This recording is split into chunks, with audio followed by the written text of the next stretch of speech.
እንኳን በሌላችሁ ባላችሁ አትምሩ። በአንድ ጀንበር ይጠፋል።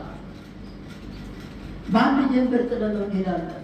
ሰው ማለት የሚሸበር ሸክላ ማለት ዛሬ አይተነው ከሰዓት በኋላ እናገኘው። እግዚአብሔር ድንገት ሊጠራው ይችላል።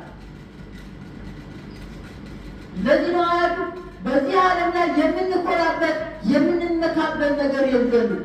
ሐዋርያው ቅዱስ ጳውሎስ እኔ ከጌታዬና ከአምላኬ ከመድኃኒቴ ከኢየሱስ ክርስቶስ መስቀል በቀር ሌላ ትምክህት የለኝም አለ። ሌላ ትምክህት ከእኔ ይራቅ አለ። ባለኝ ነገር ሁሉ አልመካም አለ። ባለኝ ነገር አልደሰትም አለ። በመስቀሉ ግን እደሰታለሁ። በፊቴ የቆመው ይቃወመኝ የነበረው ጠላቴ ሰይጣን ድል ተነስቶበታልና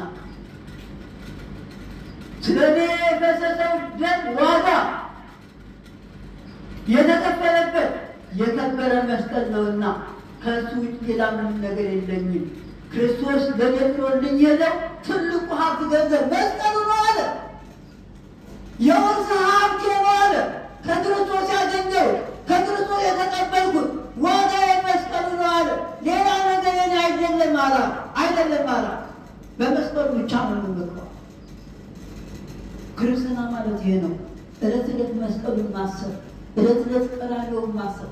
በዙሪያችን ያለው ነገር ሁሉ በእግዚአብሔር ቸርነት የሚመጣ ነው።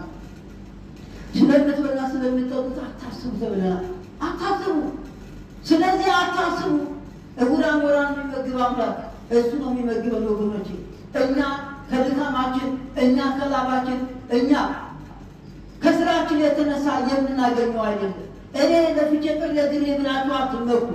ያን አታድርጉ።